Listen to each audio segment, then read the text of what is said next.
everybody is Anthony Brogdon, your main man on the 1 and 2s, and I got a smooth guy on the channel today. He's the real deal, Holyfield, and all that stuff. And let me tell you something. What happened was he doesn't live in my town. And we're gonna talk about where he does live, but he came to my town for a prestigious event. And because he and I are in the same organization, a prestigious organization, right? And the colors are black and gold. Y'all take it from there, my friends. And as a result, I saw him. And it was something about this guy that exuded high self-esteem and moral character. And so I approached him, and everybody, I must admit, I approached him just to introduce myself. Hey, welcome to my city, da da da da da. And then, you know me, everywhere I go, I talk about what I do. And my plug right here is, you know, I got this book out here, a Black business book on the rise of Black business in America. And I approach people, strangers, to let them know, if they've never heard of enslaved Black folks who went to college or enslaved Black folks who own businesses, what all the ways enslaved Black people got their freedom and so much more is in my book, right? And I approached people, and I approached him. He said, man, give me a copy of that. Boom, shakalaka. And I know I'm on to something when I do this. And so that's how we met. And I'm super excited that he's on the show today. We're going to jam today, my friends. Y'all going to really like this. So hit the subscribe button on Strong Inspirations. It's free. I do this because I want you to know, as it has made me a better person since doing this over 4 years now and over 600 guests, then it will do the same for you. I promise you that.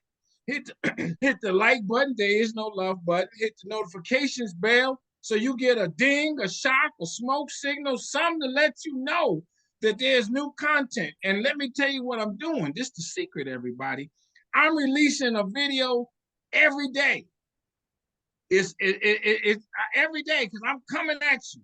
Now, I will admit that some of them have telecast before, but you didn't see it. So now here it is. And as I'm doing right here, having new videos, they come out too. So boom shakalaka, my friends, I'm coming at you harder now. And I'm coming at you harder in the respect that I'm traveling. I was just in Mount Bayou, Mississippi, which is featured in the book, a glorious town of enslaved Black folks. Let me tell you a little bit of the history right quick. I know my man busy. I'm gonna get to him, but y'all got to hear this one and watch this video of the Mount Bayou. There's several of them on the show where the enslaved people end up owning the plantation they were enslaved on. Then some trickery happened. They said that ain't gonna stop us. Then they went out and bought hundreds of acres, not far from that plantation, and developed this Mount Bayou town. It's a glorious story.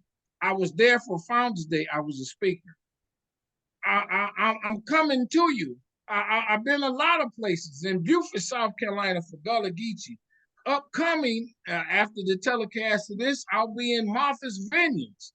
I'm going to Atlanta. I'm going to D.C. I'm going to, watch this, London, England. I'm international now. International people watch this.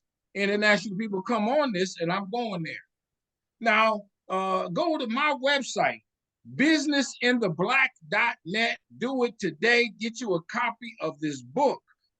The book is good, I promise you. Matter of fact, I'm so confident that if you read my book and don't learn nothing too new, I give you money back. Book with a money back guarantee. There it is. Book, there it is, everybody. Now, you hear me use this term strong a lot. Strong is my favorite word. Strong in my world stands for strength, tenacity, resilience, and a sense of oneness, nobility, and grace. And that is my introduction to the strong brother on the channel today. Come on, cool, good-looking man. Introduce yourself. Let's get it on. Oh, well, say good afternoon, everyone. My name is Brother Byron Shabazz, and as the brother stated, we are a part of uh, Alpha Phi Alpha Fraternity Incorporated. And just as he stated, we met in the lobby, just some form of attraction. We're just sitting there. I'm on my phone. He's in the lobby. We look up, Yeah, started talking, yeah. background and history. So as he's talking, I'm like, that's what I do, man. Same Mhm, thing. So mhm. ultimately, we met to discuss. I'm doing some work for another Now, alpha hold book. on, hold on, hold on, hold on. I Oh, don't mean no no, no. disrespect. Hold on. Oh, I okay, gotta let just my cool. Just audience let me get to go. know you first.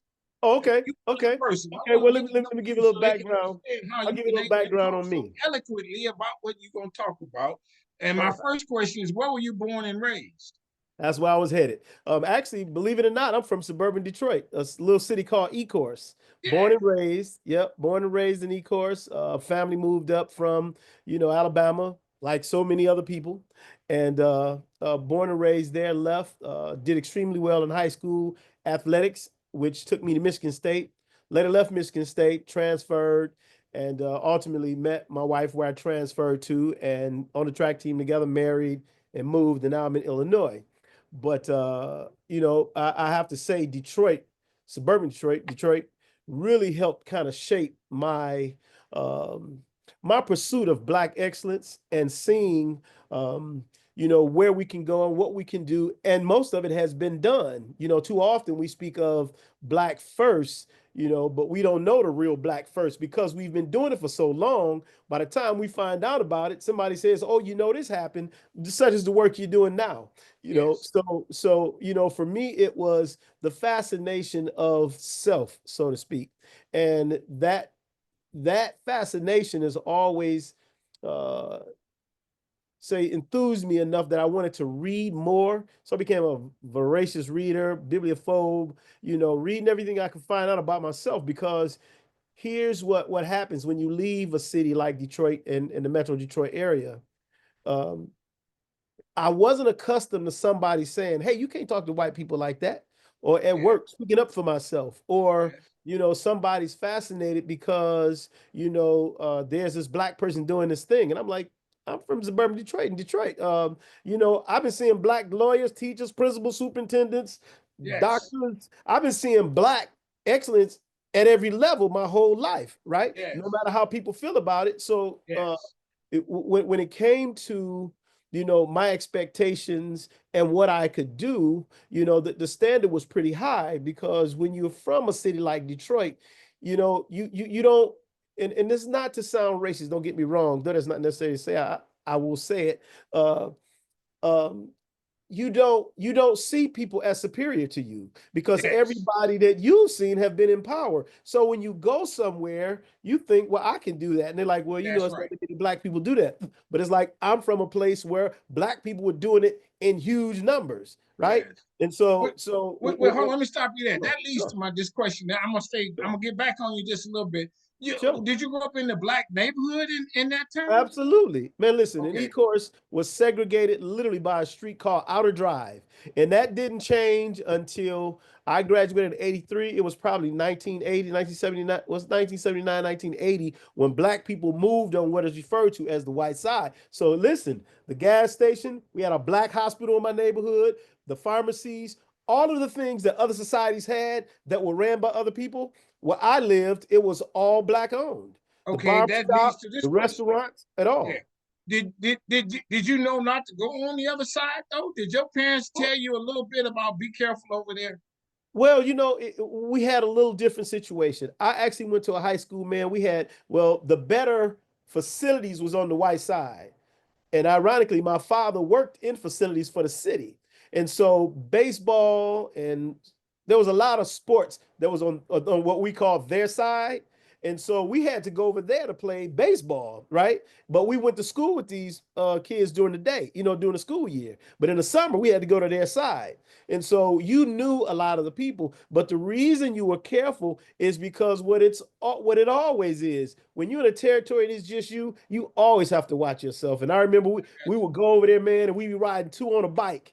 And instead of taking the long way around, you cut through some of the white neighborhoods. White dudes come out throwing stuff at you, man. Niggas, niggas, you know. But Really? the funny, oh yeah, man, oh yeah. But it was rare, but it happened. But what was so strange was I, growing up in a black community, knew if something happened, I could easily find out who it was. And I got all kind of cousins and friends. If I'd have said, hey man, some white dudes tried to jump me, they'd have put me in the car and took me right back to where we were. So Oh, that was the advantage of uh, what they call segregation, because I didn't walk in fear, right? Because I all right. always knew I can go back to my neighborhood. If I come back, it's going to be a problem, right? All And right. plus Let I me ask you came this from, then. sure. Let me ask you this. And I know I got a feeling what you're gonna say. Did you ever think white people were better than black? Because you saw what they had. You Never, saw what you had in never. your neighborhood and said, dang, man, my play ball field is damaged, whatever the condition was. Did you ever have to say that one day? You know what it really was? It was, why were the better quote unquote facilities over there? But I never, this is the honest truth, man. I never looked at white people in even any level of authority, because I literally lived in a segregated black neighborhood. Doctors, teachers, principals, superintendent, I got you. all of these people were black, right? Right, So when the time came to really, you really become aware of it as you get older, because it becomes economic, right? right, When you talk about right, getting a job and some of this other stuff, and that's when it really kicks in. right. Let me ask you this then. Okay, you alluded to you were a bookworm.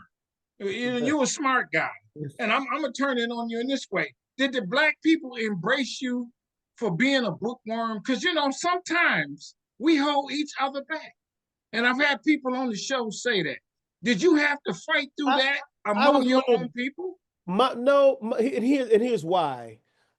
I went from an average athlete to a ranked athlete in the country, right? And the drug dealers, the street dudes, and the smart people. If you're a good athlete, you get a pass from all of that, right? Now in high school, I wasn't this brilliant guy. I was intelligent, don't get me Yeah, wrong. yeah, I got you. But the light didn't really go off until I got in college. And you're sitting in a class, and a white professor then says, black people come from poverty because of X, Y, and Z, or that, we know that people come from these circumstances due X, Y, and Z. And I'm sitting in a psychology class like, who is he talking about? I came from a single mother in a housing project, dressed nicer than all the white kids, had good or better grades as the white kids, had the same expectation. I'll tell you, and here is the beauty, and some may disagree, but I think the trick of desegregation was about economics for others, right? It did not benefit us. And I was made aware of that at a very young age, because the older Southern people where I grew up, boy, you going to college, make something out yourself. If you can avoid going to them factories, take yourself to college. Now, mind you, all of my siblings in the auto plants all make well into the six figures. But I was the one that went to school and became an athlete. And they was like, you don't need to be here, man. You got smarts, you're a good athlete. Let them people pay for your school and go on with your life.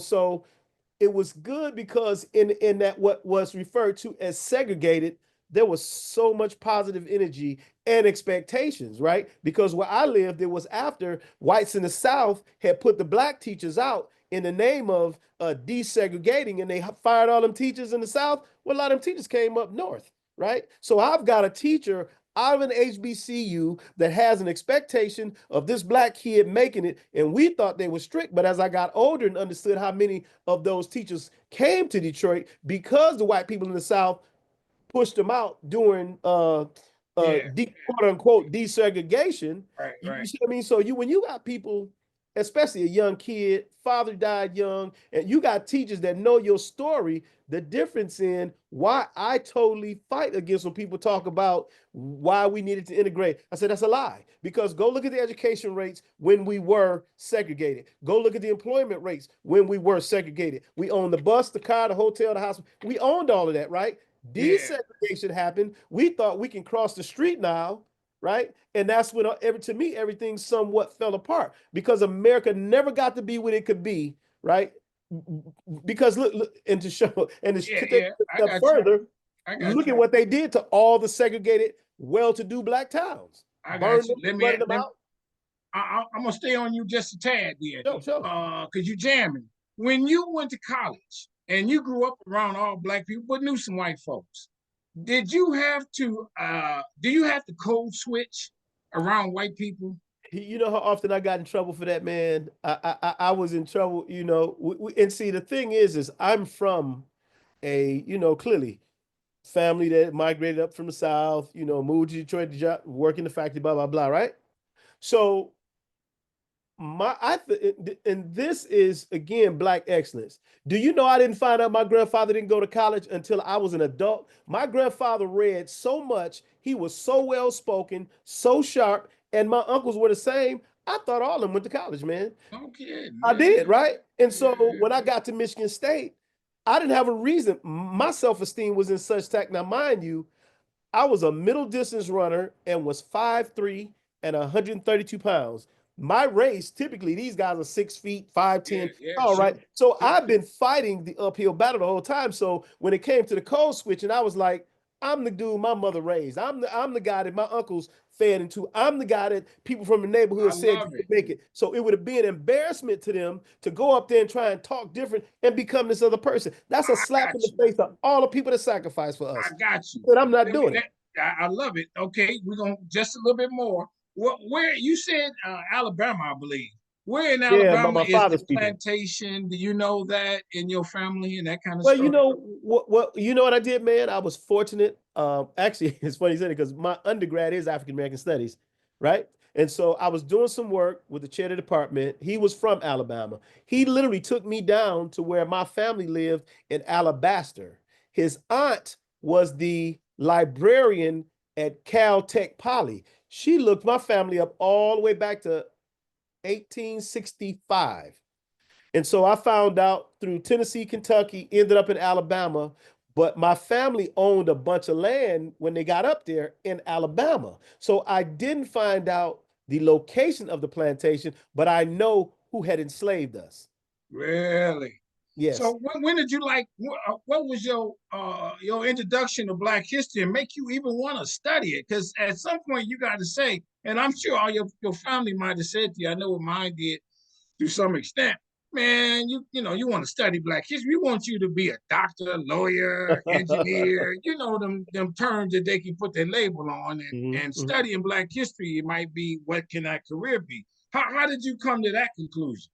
Because I'll never forget this, man. I was probably in the somewhere between the third and the fifth grade, and an uncle who married into the family, not one of my parents' Yeah, siblings, an yeah. uncle that married into the family. And I never forget this. He had two Dobermans, and we were talking about the dogs, man. And then and he told me he didn't study Black history till he went to jail one time. And he said, you know, these people don't know who we are. Now, he literally was Native American and Black, right? But he said, um, listening to these people, you would think his whole point he was talking about is the way people can fool you. And he said, these people will have you believe Egypt is not in Africa. I've And heard I'm that like, before. Yeah. I said, you know, for me as a kid, I'm saying, what? I'm thinking Egypt is on this plane and that's its own entity. I'm a kid, I don't know. And man, when Yes. I went and looked up and saw that Egypt was actually in Africa, it Yes. just started interesting me. And my uncle gave me Before the Mayflower by Lerone Bennett. Yep. And so when you start reading that, you know, and now I tell people, um, David Imhotep, Yep. he wrote a book. He had done some work, and he eventually did he's the only Black person that did a dissertation proving that the first people that were actually the Native Americans were Black, were Africans who were here. They weren't the people that crossed from Siberia and came down. He proved in his book, again, if you want to look it up, his name is Dr. David Imhotep, and it's called The First Americans Are Black, right? Mm. And so now there's all this research out that proves that, right? But as a kid, I didn't know about David and Hotep. But Right. because he told me that Egypt was actually in Africa, it made me say, well, what else did they tell me? And I just remember slowly learning. And I had my close teammate and like a brother to me. His mother was an avid reader, and she was a little bitty lady, man, maybe 4'10", but she was big on reading, but she was even bigger on blackness. So like Ebony and Jet, always sitting out, and we would talk and she would say, well, so-and-so was so-and-so. And this was this. And so my mother, it's just funny how life works in this circle. My mother um, had gone back to school, and she went to school the first time to be a cosmetologist, right? And so she's catching the bus and we're talking. She's talking about what college is like. And then she went back to get a business degree. And so I'm reading, and she had to learn to cut hair like a barber, right?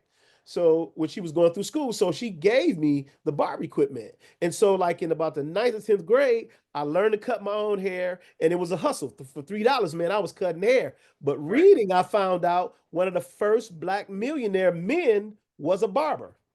He was a barber. He started buying properties and became one of the richest Black people in the country. So everything I did, I started thinking about, well, where were we in this? What are they not telling us? And that's pretty much was my pursuit with everything. Because if you're telling me something, if you're willing to enslave me for 265 years, another 100 years of segregation, Jim Crow, all of that, I'm saying, well, what didn't you tell me? And why did you need to create this false narrative for me, not for anybody else? You understand? So the reading just went on. So when you study Black history, there are very facets of it. Is there one that's your particular expertise, so to speak? I mean, Africa is different than slave trade, different than civil rights. You get my question. Yeah, it's when you say kind of a specialty, it wasn't so much a specialty. It's more about the discoveries of what they don't teach us, right? Give an example. You know how you hear people say, well, God made all people, and this is back to your not code switching. I said, that's a lie. What do you mean God made everybody? I said, yeah, but let's put that in real context that we can prove. God made Black people. Black people migrated out of Africa. That's right. And from them moved into Asia. From That's them right. got a lighter pigment of people we now right. call Asians, right? That's right. And from only those two people, everybody else comes. You either Black or a descendant of an Asian, right? And there is no two. If you look at people in Hawaii, if you look at the people that migrated out, it's why the Aborigines still, quote unquote, look so Black. What they say nose, but people couldn't believe they were only Black because of their hair. But see, there's the lie. You can go to Ethiopia and there's parts of Africa where people got damn near straight and wavy hair. So what do we know? Again, the things we're not taught. Go look up the very first people they found in Europe that Europe now admits. It was a very dark Black man with straight wavy hair with blue eyes. You understand? So here's what we know. We migrated out. We went to all these places. And if you think I'm kidding, look this up. There's a Chinese scientist on YouTube, a DNA specialist for China, who said they shouldn't call us Chinese. They really should just refer to us as Africans. And the person interviewed him like, what? He said, yes. He said, because we're the only people that only have African DNA. We don't have any DNA. Now I'm going to prove it to you, how they try to hide it. Go look at the faces of the terracotta soldiers. Now tell me this, if you have these empires, but you went out of your way to bury these soldiers, go look who they look just like, right? Now look up the Nakas, go to China, the Philippines, Japan, and go look at who the original people are. It's people look like us, darker than us, with straight or curly hair that are the original people, right? Go to India. The people that are the oldest in India are Africans, right? All proven. And then here's the thing. We've been trained and not educated. Trained, if you send your dog to go grab something, right? This dog has puppies.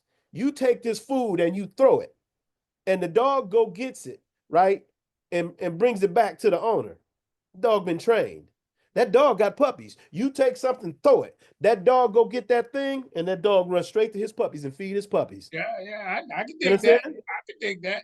So studying Black history, that leads to this question. Sure. So much of our history has a negative slant. I don't know how else to put it. And what the negative slant even though it is truthful, is what they did to us. Is that depressing to hear all of those stories? No, because again, being a black person that researches our history, here's the deal, and here's what you have to learn. And I tell this to anybody in lectures or whatever. Remember this: the 19th and the 20th century is full of lies and white propaganda. White people during the 19th and 20th centuries, by the time they're taking over everything, right? Their whole thing was to justify their being. So you heard black people was uncivilized and running around with bones in their nose and loins, and white people came in and civilized and brought them Christianity. That's a damn lie. First off, Christianity is older in Africa than anywhere in the world. The Ethiopians got churches built out of solid rock, still there today with bathrooms and windows, when white people knew nothing about Christianity, right? So when you talk about the slant, it's they're counting on your ignorance not to know the truth, right? Because there's nothing a white person can say to me and prove to me that they were ever superior. They've never been superior. They've never been the people in mass. They've never been the discoverers. Because listen, when you look at the timeline of white people, now I'm talking about Europeans, whatever you want to call them, right? Look at the timeline and look at the time that they start saying that they were these superior people. That's why they use the Greeks, because the Greeks are the first civilized white people, the first educated white people. But go look up Greek, anything about the Greeks. And you know what the Greeks constantly tell you? They went to Egypt to learn.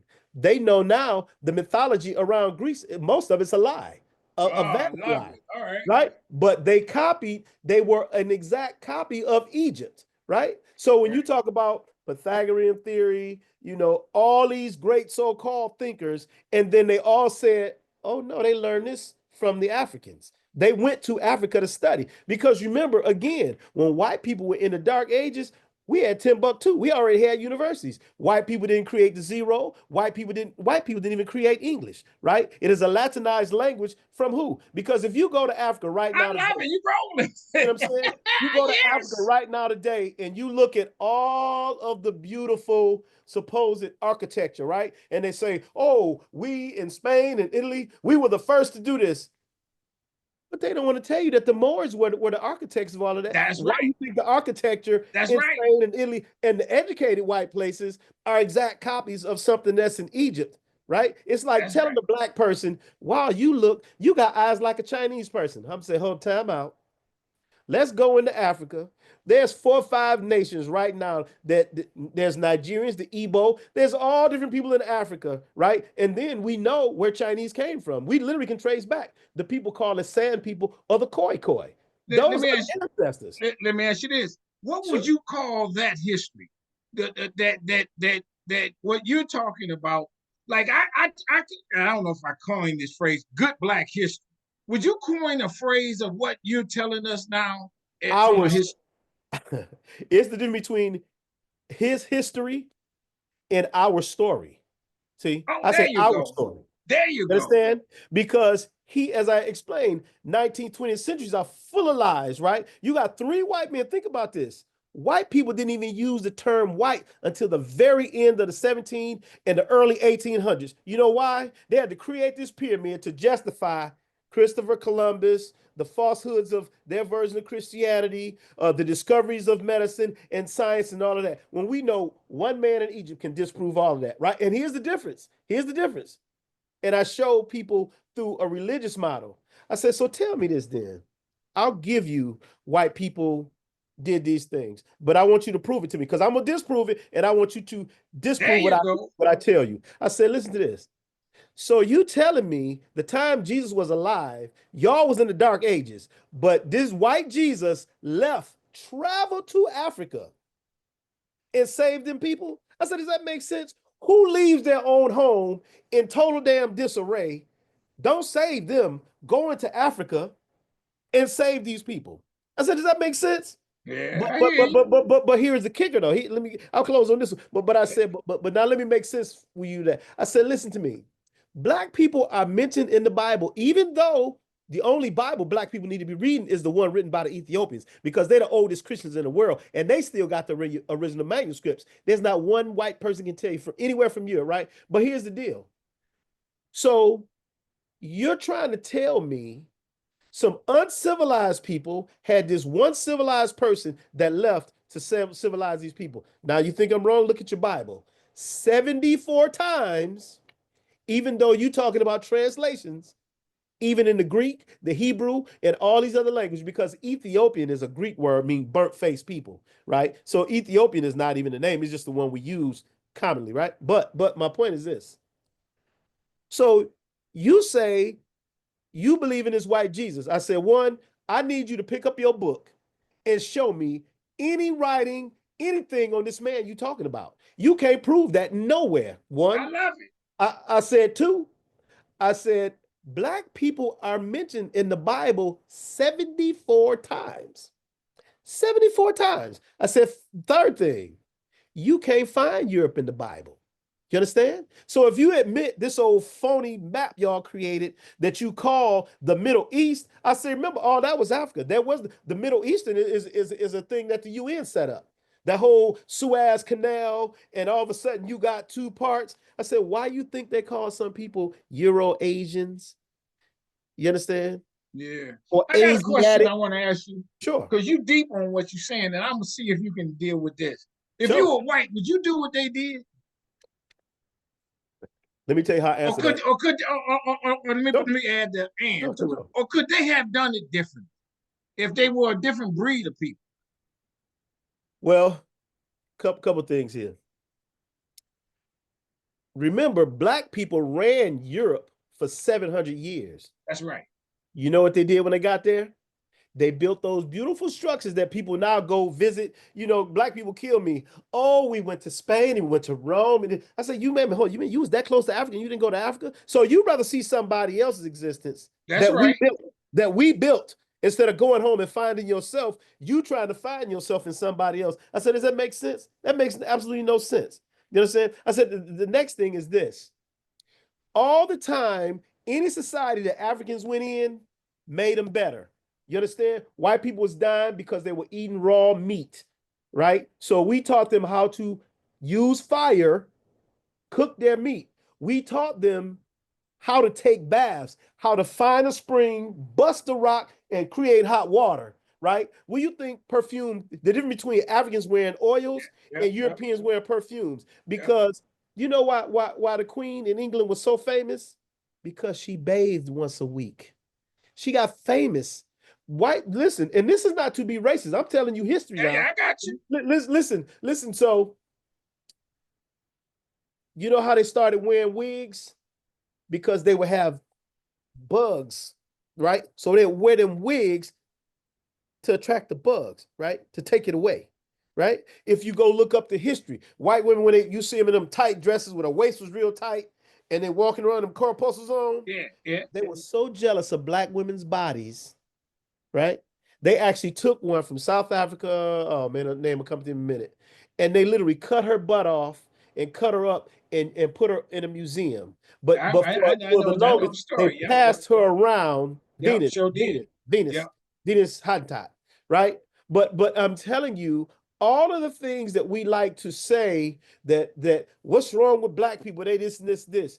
By far, we the only people you can see that societies has set up whole structures to destroy us. When we wanted to move, they created redlining, right? Then they created a rate system. Then they seen how well we was doing building our own hospitals. Do you know white people white doctors literally got together because we had 8 or 12 medical schools. They got together and shut most of them down because we were discovering medicine so fast. People like hell. He said, okay, wait a minute now. Y'all, Black patients come in, you know, you don't want to let them in, you send them off. White patients come in, you good. Guess what? I'm going to start Providence Hospital in Chicago. I'm going to start, they have the one in California. So my whole point is this. There has been listen. Less than 20 years after slavery, more than half of Black people were literate. You know why? Because most of us can read and write. Let me tell you the trick. You go get somebody, Africans naturally speak 3 languages where they're from. Most of them, they show can speak up to 12 languages, right? For reasons of commerce, education, socialization, whatever, right? So they bring us over here, right? Knowing we can read Arabic, we can read and write Arabic. Don't nobody know nothing about this bastard language, this backwards that we call English, this Latinized language, this language that they took from us and created a damn language, right? So now you tell a slave, you show something, and this person can read his African tongues. This person can read Arabic, but he can't read English. They're illiterate and they're stupid. They ain't never been stupid. Well, listen to this. Let me show you how sharp these people were. Yeah. Black women were so smart. Show you how smart they are now.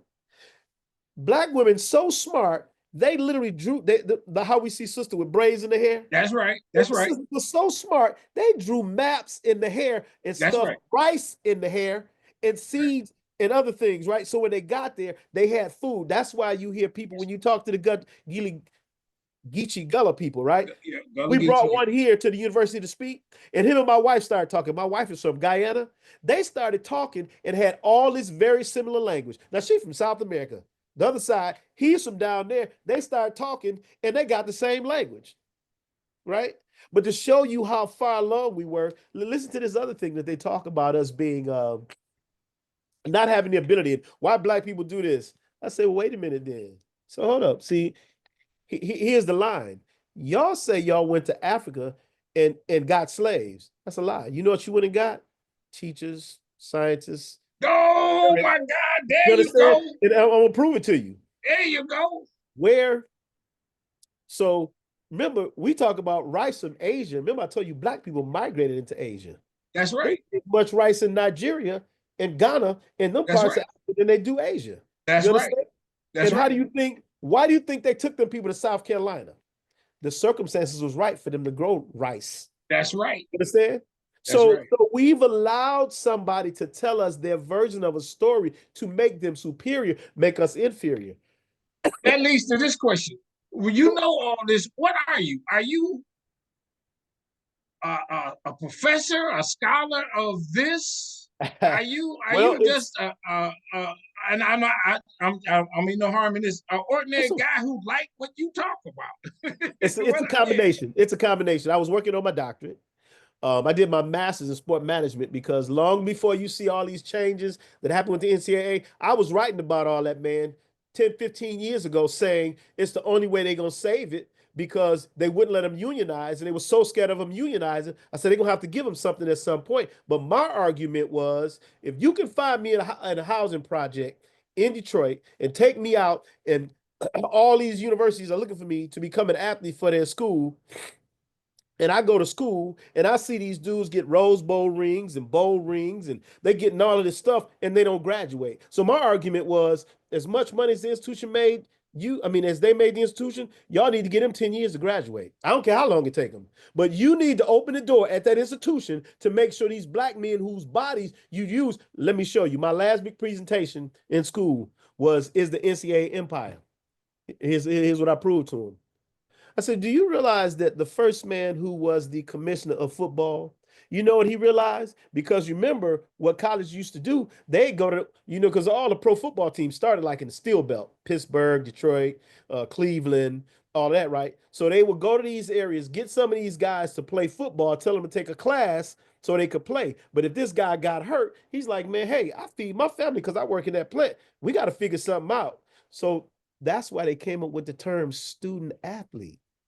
Because you're not an employee, right? And remember, they segregated sports for a long time. So after we got desegregation, when they started letting Black people in, well, we saw what happened in Kentucky, and then when Bear Bryant, bringing Black players in, and what happened, and everybody's like, hey, we got to go get us some fast Black people too.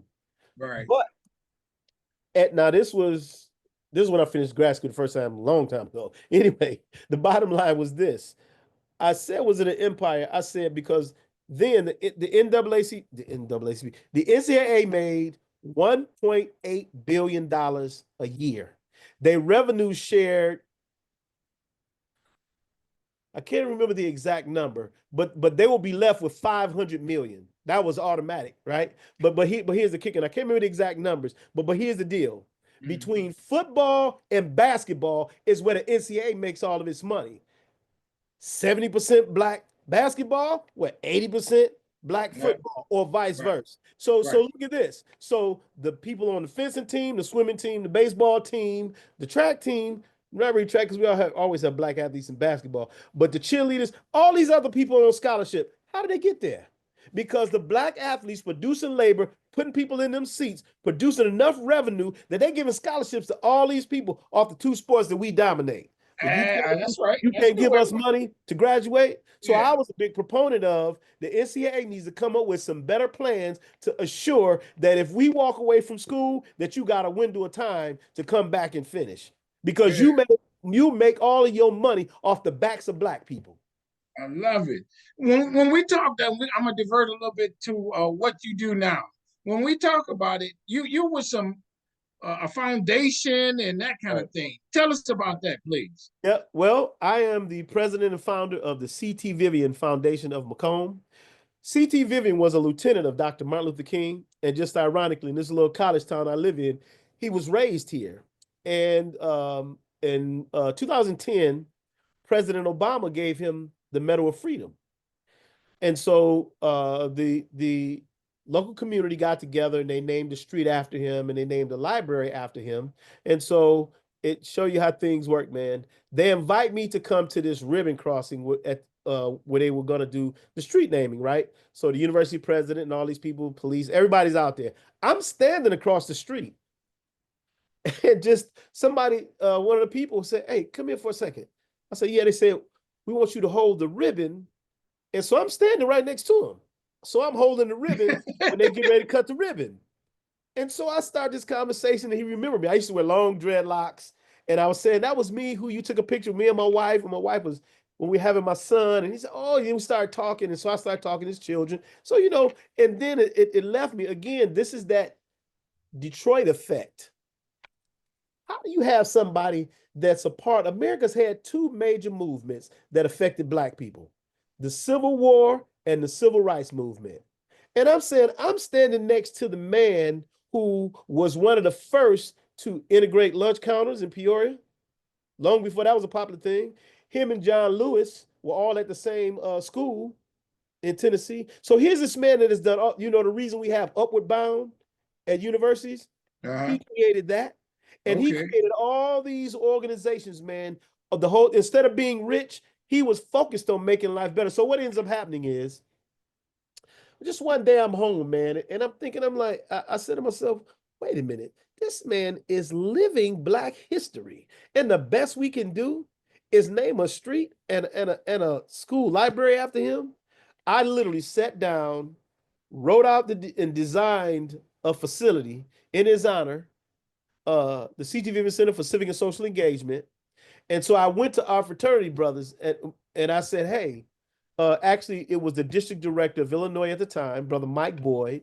I'm talking to Mike. Mike got right behind me. Mike said, man, what's so funny? He was my inspiration in college. He came and spoke at my college. So Mike got behind me. So I wrote everything, gave it to him. I get it together. And I said, well, I need to talk to the general president because he's a fraternity. C.T. Vivian is a member of Alpha Phi Alpha. So I go to the general president and I say, hey, this is what I'm doing. So he gave me all the legal pushback. You got to make sure it's this. We can't do this. We can't do that. I said, all right, man, thank you. And so I'm not one that you can tell, you're not going to discourage me. Once something's in my mind, I'm going to do it, right? Right. So I go to some people and, man, I started this yearly event in his honor. So this was the year that COVID was going. It was just kind of getting over. And so what I did was I had a podium. So let me make this make sense. The family came to town and I am putting on this program in their father's honor. I'm standing back because COVID was still kind of happening. It was getting over. Right. And I'm at the podium and all of a sudden, man, this guy goes through the barricades and he's walking toward me. I'm thinking, now all these people stay back in here. You come, what are you doing? Man, a guy walks up to me, he says, hey, told me his name. He said, I'd like to have lunch. I'd like to hear more about what you'd like to do. Man, I think nothing of it. I mean, not that I think anything of it. I said, okay. Right. I got you. We meet for lunch, right? Turns out this guy is on the board of the largest bank in Illinois, right? Either in Illinois or Chicago. He sits on the board. Anyway, he he either owned or was the president of a bank, and he was an attorney. And so we go to lunch, and he just, he just very, just kind of easy going. We have lunch, and he says, "So what would you like to do?" I said, "I'd like to get that property and build a cultural center honoring his legacy. It's a neutral space where we can have real conversation about things that are going on, and I don't have to worry about doing it on campus and somebody saying you can't say that, that's offensive to this politician." I said, "We need a free space. We can educate families and children, bring our people together, and live up, to the legacy and the things that CT Vivian fought for." And he didn't say, "Hey, man, it was nice to meet you." Boom. I get a call from this law firm, and I'm looking at the phone. I'm like, "I don't know business with this law firm," but some said, "Answer the phone." I said, "Hey, good afternoon, Byron speaking." The lawyer says his name. He said, "Hey, I work for so-and-so law firm. Um, you have a benefactor that has put up, these funds for us to take care of everything you need to do." And I said, I told him, he said, "What do you want to do?" I said, "I need a 501c3. I need to start the foundation. I need a nonprofit status." I just went down these things I needed to do. Brother, I ain't had one dime on this project yet. Man, look, this guy put up so much money for me. When I told the guy what I wanted, and as we're working through it, I said, "Hey, the foundation doesn't have any money yet." He said, "Byron, trust me, your legal fees, you don't even worry about it. This person's put up enough money." Right? So yeah, so we get all the paperwork together. I'm a city councilman as well. So I'm talking to a guy that works, brilliant guy, Scott. So I said, "Hey man," I said, "I designed the building." I said, "Clearly I'm not an architect, but I made it, I designed this building to be to have a multi-use, but I want to put it on the property. I don't want to put it on the other side of town. I want to keep it right where they lived. It's about 2 or 3 blocks and a long block, and train tracks run behind it. Historically, that's where the original Black people had to live. They told them after dark, you better be on the other side of them train tracks." So I said, "I want to But what's build this that." town called? What's it called? The city is called Macomb, Illinois. Okay. All right. Macomb, Illinois. So what happens now is man, I'm getting people reaching out. "Hey, how can I help you? We need blah blah blah," and organizations ask me to speak so I can tell them what I'm trying to do. And before I knew it, man, I take this guy my design. He takes my design, and he's an engineer by trade. And man, he gave me this thing back and blew my mind. This is all just me in my head drawing a building, and I'm thinking of uses. And man, he put it on paper and it blew me away. And so now I've got the design. We haven't gone to the architects yet. Right. So I said, but this helps me because when I go in front of people, they can see what the center will look like. Right. So ultimately, what ends up happening is, man, I started getting help from everywhere. And as I said, well, I need a kind of something that will grab people right now. So I'll send you the pictures. I sat down. I went to a very good friend of mine who's over the local Visitors and Convention Bureau. And so I was going to go to a university artist, but this guy said, we need to be a little more specific. I have somebody for you. So I meet this guy, Mike Mahoney, meet Mike for lunch. And I literally am talking to him and just kind of giving him my idea. I said, "This is what I'm thinking." We meet for lunch a second time. He has designed a whole mural off just what I just told him. And so what ends up happening is it's on the news that we got this project going.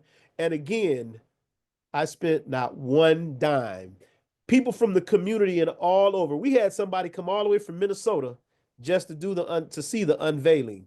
The community paid for it. I mean, I would literally be standing out there and someone want to hand me $100. I said, "I can't take it. The city is holding the money." And another lady, we got close to the end, and every year what I try to do is bring CT Vivian's family to town, or we have an event where they come to town. I take them all to dinner. We just, and with a few dignitaries just to keep it connected, right? So I needed to raise about $2,000 more. And so we are right up on it maybe a week before. And so show you how it worked, man. This lady drives an Uber and she drives back and forth. And I knew when she worked at the university. She drives back and forth and she sees me. She says, "Hey, I understand you need some more money." I said, yes, I'm trying to do this because I want to do these nice things for the family. I want to take care of these things, blah, blah, blah, blah. She said, don't worry, I'll give you $1,000. Boom. Another lady. So what do you got left? I said, oh, about 1,000 short. Gave me the money. We have this big unveiling. All of CT Vivian's children come to town and grandchildren. We do this big unveiling, and man, it was people. I mean, it was great to see. But what I did was, one of the things that they wanted to see was for the fraternity to be involved. So I brought brothers in from around the state who came down to the unveiling, and now the fraternity has gotten behind me. And so four or five brothers on the foundation board are members of the fraternity. Oh my God. Of the mural. Right? And so I'm gonna take a picture of the actual and send it to you. But that's a picture of the mural. And so it's a timeline of his life when he graduated from high school and Western Illinois University. That's him. He was also a preacher. Martin Luther King called him the greatest preacher he'd ever seen. This was during the Civil Rights March. This is the famous picture when they all went to jail in Mississippi. That's the famous picture from there. This is him receiving the Medal of Freedom. So we did a timeline of his life. Clearly, you can't get everything in there, but those are very pivotal moments in his life. Right? Yeah. Hold on. You said something about a book. Didn't you just say something about a book? Yes. And man, if you don't have this book, brother, you have to get this book. This is the latest one. Wait, let me show you this. Yeah, pull it out so we can see the cover. Yep. Hold it. This is his first book. And this is a book you have to get. It sounds like he's talking right now today. It's called Black Power and the American Myth. A lot of what we were just talking about, the mythology. Yep, that's right. American. That's right. This is his latest, the latest book that was on the page from the fraternity's page. And I'll take this and promote it. And, you know, usually when I go speak places, I'll take that with me. A powerful book. But I would tell you, if you can't get his books, but I would tell anybody, if you're really interested in the civil rights movement and the solutions as Black people, and he's talking straight. He doesn't, he's kind of a quiet, easygoing man. But when you read his writings, so pivotal, man. Yes, I love it. Yes, he changed the way that I think of love as a man in terms of just demonstrating what love means. You know, we've bought into this Europeanized version of love, and we always associate it to something either physical or perverted or whatever the case may be. But really, what I'm getting at is this: there's a famous case that I watched what love really means and dedication to your people. He's down in, I believe, Petersburg, Florida, and it's the famous picture that I always show of him. They go to march they have a march to take these people to be able to register to vote. They get to the stairway, the sheriff, I believe the mayor, and a deputy is on the stairway. And CT Vivian is like standing up to him, looking at him, saying, hey, we have a right. We come here to vote. And this man is like, get back. And he's like, no, you understand? We have a right. And he's talking directly to him. The guy takes his billy club out and hits him, man, right in the face. And you see him drop out the camera. And man, all of a sudden you see him slowly just stand back up. And he looked this man right in the face and kept talking to him. Say, you can hit me, but that's not going to change. What you're doing is wrong. And I thought, man, you love your people enough to know that you can die. My favorite story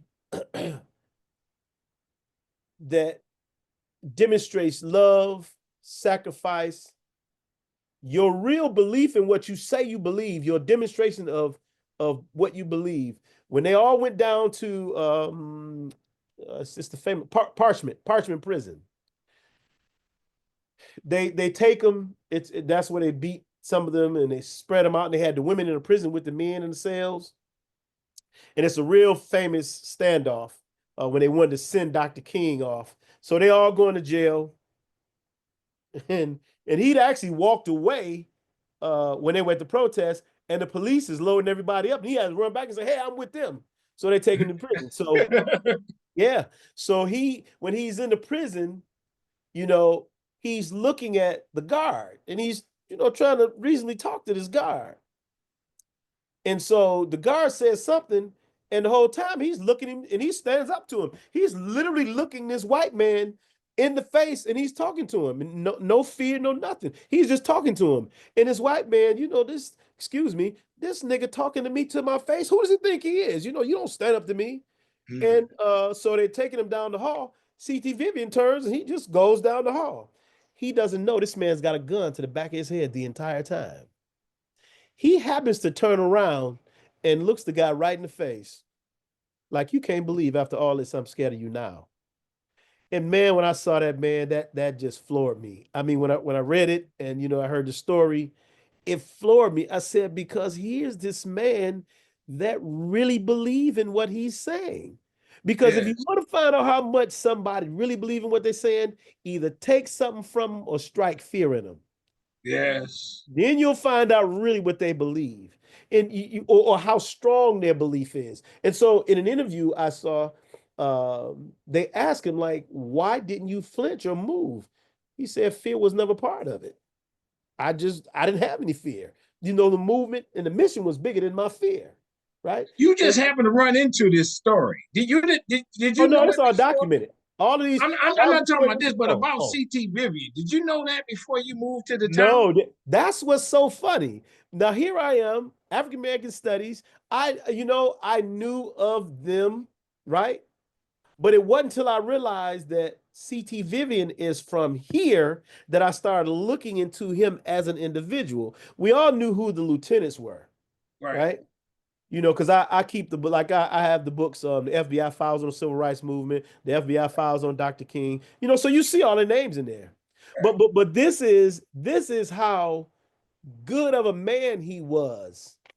You go through them FBI files, the FBI, his name is not in one of them files, man. Because this is what he would do. When they would go on them trips and they would be out and they have to stay in the hotels, come Friday, he hopped himself back on the airplane and went home to be with his family. Sunday night, he flew back in to get back with them. But he was a real family man. I mean, that was, and I got to meet his wife. And as a matter of fact, the first book on Coretta Scott King, his wife actually wrote the book. His wife was the biographer for Coretta Scott King. Right. As we come to an end, are you a CT Vivian? I asked you earlier, what are you? And I don't know what your answer is. And I'm gonna give you a couple of adjectives that come to mind: activist, educator, diehard dude. You tell me what's right.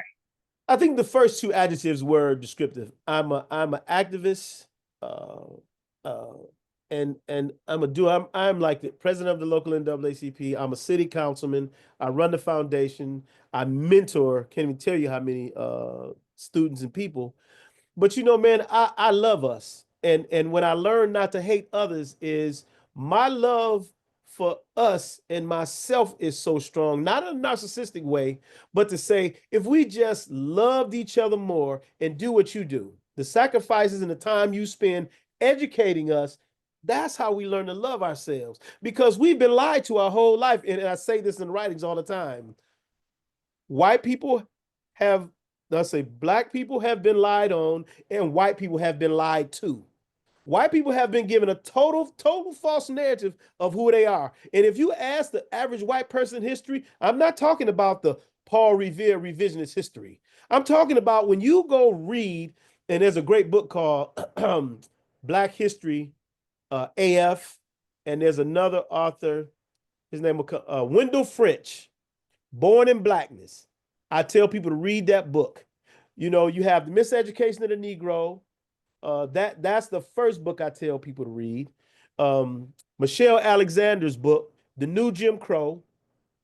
The next book I tell them to read is called When Work Disappears, because that book basically, Michelle Alexander's book makes it all make sense, because once you understand the 14th Amendment, what that was really about, except for, right? So why the crack epidemic worked so well, because it was a way to replenish the prisons, destroy the neighborhoods. Because remember, when you read, What was the main thing Nixon and Reagan wanted? Nixon said, if we are ever going to control these people, we got to remove the men out of the community. And what did Reagan and Nixon do? You understand? And the Rockefeller laws, all that came at the removal of black men out of the community. Once I heard and understood that if you want to destroy a black community, you got to remove the man. And here's the simple that I show people. I say, go watch the movie Lion King now, and it'll make absolute sense to you. Because what happened in the Lion King? If you look at the Lion King from an adult perspective, right? So you have a king father and a mother. They're raising a cub. Somebody evil comes in, takes the father away.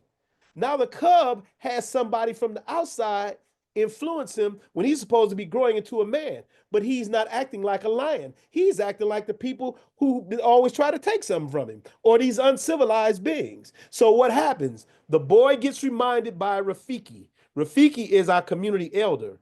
Rafiki comes on in the proverbial, hit him on the head and told him who he was, takes him to the water and say, now look in there. That's what does right. he see? He looks in the water, sees a reflection of his father and what he could be. He now goes back to his community, runs out Scar and all the vicious, vile people, right? And takes over. The kingdom rises up again. That's That's right. the black man's story. That is the black man's story. Whoa, You understand? my God. So, Yes. right. You understand? So for us, what we do, this is what's saving black people. You're not going to beat them into it. You're not going to educate them into it. You got to give them stories and ways to understand their greatness. And when I say greatness, it's not like when you hear white people say white people are superior. When I'm saying black people are superior, it's because you don't have a life without black people. Mitochondrial DNA is who? Black women. You don't have a black woman and a black man, you don't have nobody else. So when I say I'm great, I've got DNA in me that proves I'm great, because in spite of hundreds of years of oppression, theft of our greatness, our minerals and all of that, and here we stand telling the story because we realize who the oppressor is, right? So again, brother, it's all out of love. It's all out of love. Have you written a book or anything like that? Or is that, I keep it's in kind of in the pieces. plans? It's in pieces, and I really need to wrap that up because I'm speaking more. I have more people ask me to speak at events. And, like you did, when you go with a book in hand and you speak and you can hand them or sell them the book, so to speak, they have a connection to you now. Yeah, no question. Spreads, and that's what a professor taught me. He said, man, as much as you need to go ahead and write a book. And I said, why he said it? He said, because books will move far faster than you. Yeah, that's right. The book is out there. Yeah. You ain't got to tell them the whole story. Tell them read the book and have a conversation with them. Yeah, that's so true. Please do that. Please do that. Yes, get sir. that done. And just sit down and do it, man. Like you do it every. It's just two more, so to speak. Sure. Is the CT Vivian thing in your, so for the most part, your biggest accomplishment? Here's what I would say. My biggest accomplishment, I would say, I beat the crack era, was right in the middle of it, got out, went to college, right? I married, for me, the most perfect woman I could possibly have found for me. Been with her 38 years, met her as an athlete in school, and has really kept me balanced.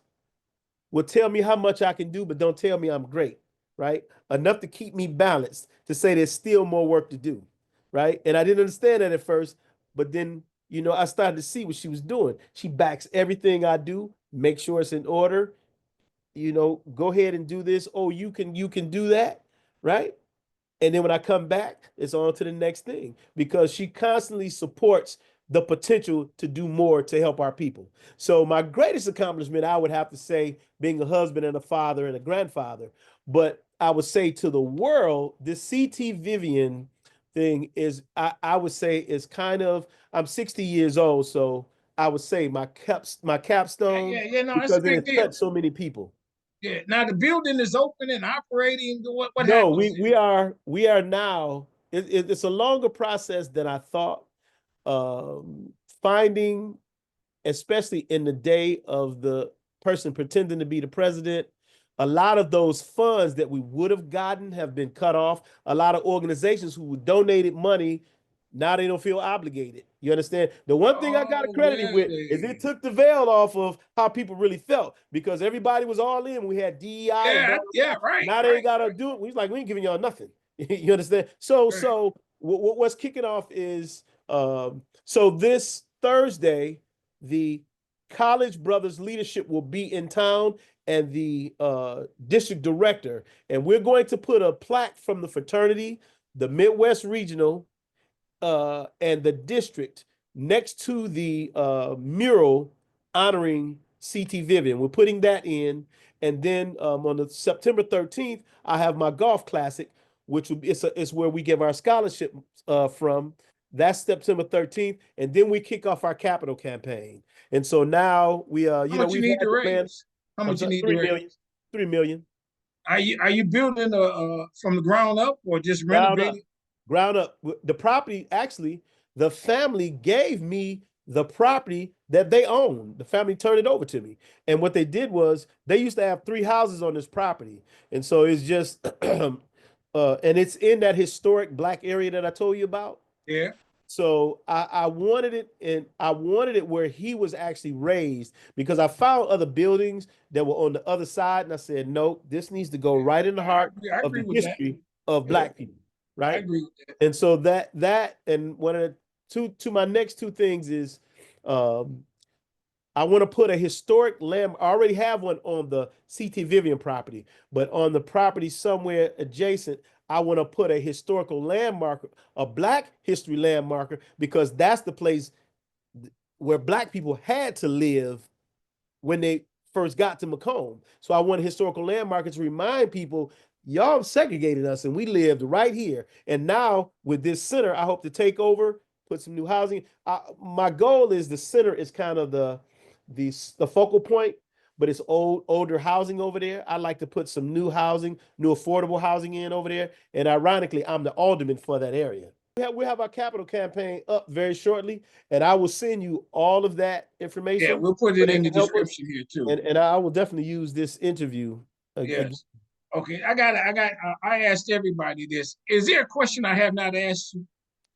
Don't ever let nobody convince you that the vote doesn't count, because our people literally marched and died for that vote. So much so they kidnapped and murdered people to keep them from doing it.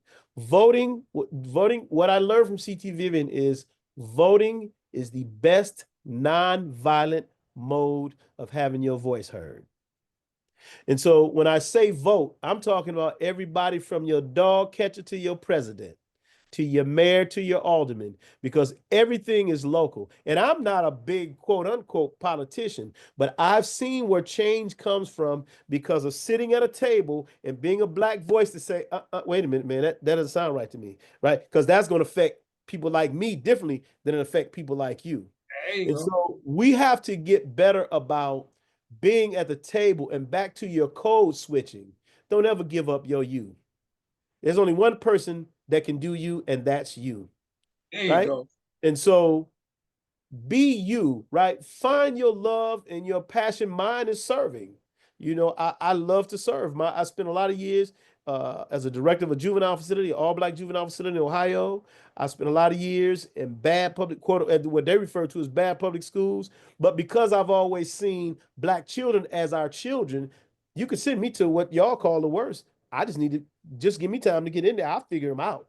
They know me because they all have grown up around people like us, right? Yeah. So Yes. really, again, man, it's being getting as much out of this life as a giver as I can, right? Because we all have a talent. We all have a gift to do something. Just some of us figure it out early, I right? got one more And for work you. This towards that. this is the last one because we gotta have to go. Sure, sure. You proud of yourself?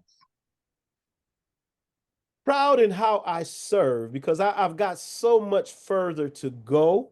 I believe there's a lot more in me to learn to do, but I'm happy. I had these experiences when I was managing public housing for the county.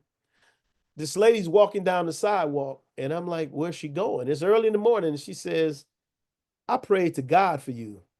I said, "What?" She said, "I have been waiting to see a black man with the type of self-esteem, the way you carry yourself, and the way you look to help these young black boys. She said, I've been praying that a man like you would come around.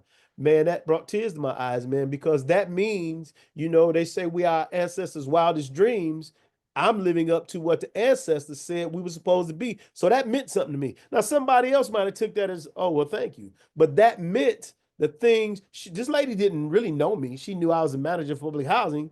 But for her to walk up to me to say that and have watched me long enough and to see my consistent actions long enough to see that, you know, that means something to me. So when I say I'm proud of myself, it's not from a prideful standpoint. I got you. I've worked very hard to become a black man that when God decides to put, when I reach that ground, people will show up and say, this brother made a difference. I believe this brother. He lived up to what he said he believed in. Man, that's the last word, everybody. I'm about to cry. He cried, but I'm trying to hold back these tears on this guy, man. I did not know he was this way, but I was led to say something to him. And when your hair different when I met you? Probably. Oh, I might have been wearing the bald head then. I was wearing the bald head then. Oh, I don't Yeah, know. it I was was gone. No, this was man. gone. I don't know. It was you stood next to me or something. I said, man, hey, dude. Yeah. I had the beard, but it was bald and I had a hat okay, on. maybe it was. Maybe it was. Yeah. But I'm so happy you came on the show. Everybody, this is what I do with Strong Inspirations. I am blessed beyond imagination by the people who come on, and today is another example of that. There is no love button. There is a like button. Hit that, my friend. There is nothing more I ask you to do, for say, but hit the subscribe button. Let me know you like me. Hit the notifications bell. When the videos come up, you get notified. And I'm gonna put his website so that we can follow him and be supportive of his efforts in that town. And what's the makeup? Is it all black, white? What does it No, look no, no, like? no. It's predominantly a white college town. We're about, I think, maybe 20% black, and you have some Hispanic, but predominantly white, rural. And We what's the are school? about an hour and a half from Peoria, about an hour from Quincy, Illinois. You know, I can get to Chicago 4 hours. I can get to St. Louis in 3. But it was so, the reason the town was known because they used to produce a lot of pro football players because it was a transfer school when guys were playing in the Big Ten and those big conferences who thought they wasn't going to start, they transfer here because they knew they could get their stock up and get drafted. So that was the people that I met at home that knew about it. It was a football school, but you know, my wife's an associate vice president at this university. We've been here for 26 years.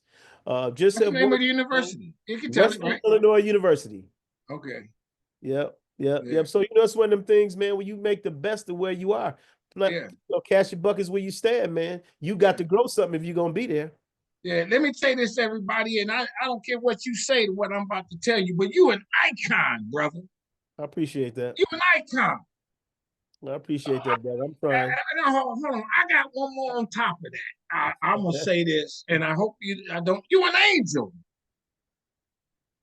Thank you, Everybody, bro. this is what an angel looks like. You an angel. I appreciate Ordinary that, brother. person, everybody got their faults. That's going. I mean, I ain't doing no halos like that. Right. Well, I But got you. Got you. but outside of a halo, this is what an angel looks like. So I thank you so very much for coming on the show. I'm gonna stay in touch. I promise for sure. Please do. Hit again, everybody hit the subscribe button, the like button, the notification bell. Tell somebody. Go to my website. Everybody, get you a copy of this book, please. This is how I make a living. And I will and send you. yeah. Go ahead. I'll send you some footage from Thursday's event when we install the plaque with the Yeah. fraternity in town and some Yeah. of that, and I'll make sure Okay. you get that. Thank you so very much. Sure. With that, I'll say I want you to, and I mean this with all sincerity, I want you to stay strong, stay safe, stay on your grind. I love who you become. You came out of that town, was you say Ecorse, right? Of course. Yeah, you came out of Ecorse. I know Ecorse. I hang out at least a little bit in Ecorse. I know the Ecorse community. You came out of there, something special about you. As you told the story when you was a little boy, somebody said something and you heard it. You were still able to be cool enough, even though you read, still able enough to be smooth enough, even though you read, still able enough to handle the environment from which you come because it was safe as it was for you. You've been chosen. You're a chosen one out of that Ecorse. You're a pillar of your community now and then, and from this point forward. That's how I see it. Icon, angel type person. Thank you so very much for coming on the show. Yes, I'll be in sir. touch. Thank you for having me. You got it. Call me anytime, brother. Anytime. All right.